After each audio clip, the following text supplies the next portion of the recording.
Item ಯಾವುದೇ ಇರಲಿ try ಮಾಡಿ ಆಚಿ ಚಿಕನ್ ಮಸಾಲಾ. ರಾಜ್ಯದ ಗ್ರಾಹಕರಿಗೆ ಸರಿಯಾಗಿ ಗ್ಯಾಸ್ ಪೂರೈಕೆ ಆಗಿಲ್ಲ. ಕೇಂದ್ರ ಸರ್ಕಾರವು ದಕ್ಷಿಣ ಭಾರತವನ್ನ ಕಡೆಗಣಿಸಿದೆ.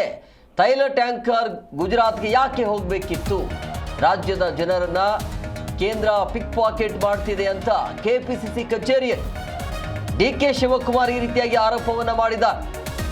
ದಕ್ಷಿಣಕ್ಕೆ ಒಂದು ಹಡಗು ಕಳುಹಿಸಬಹುದಾಗಿತ್ತಲ್ವೇ ಅಂತ ಪ್ರಶ್ನೆ ಬರೆದು ಹಾರ್ಮೋಜಿಂದ 2 LPG ಹಡಗು ಬಂದಿದ್ದಾವೆ. ಆದರೆ ಈ ಕಡೆ ಬರಬಹುದಾಗಿತ್ತಲ್ಲ, ಗುಜರಾತ್ ಕಡೆ ಯಾಕೆ ಹೋದವು ಅನ್ನೋದು ಇದರಲ್ಲೂ ಈಗ ರಾಜಕೀಯ. ಈ ರೀತಿಯಾಗಿ ಸಮಸ್ಯೆ ಆಗ್ತಾ ಇದೆ.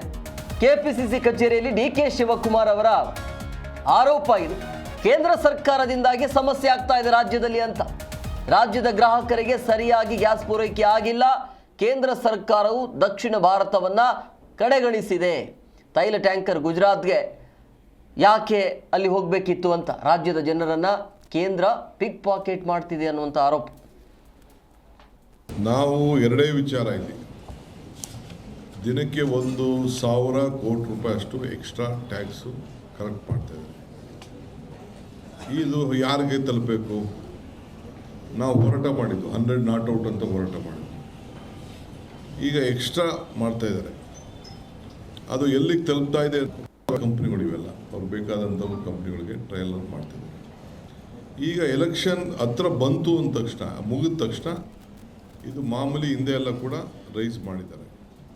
ಈಗಳೆಲ್ಲ ಕ್ರೂಡ್ ಪ್ರೈಸು ಯಾವ ರೀತಿ ಆಗ್ತಾ ಇದೆ ಇವೆಲ್ಲ ಕೂಡ ನಿಮಗೆ ಆಗ್ತಾ ಇದೆ. ನಮ್ಮ ರಾಜ್ಯದ ಗ್ರಾಹಕರಿಗೆ ಇವತ್ತು ಏನು ಗ್ಯಾಸ್ ಕೊಡಬೇಕಿತ್ತು ಅದನ್ನು ಸರಿಯಾದ ರೀತಿಯಲ್ಲಿ ಅವ್ರ ಕೈಯಲ್ಲಿ ಕೊಡೋಕ್ಕಾಗ್ತಾ ಇಲ್ಲ. ಈಗ 2 ವ್ಯಾನ್ ಬಂತು, 2 ಇದು ಬಂತು, ಹಡಗುಗಳು ಬಂತು.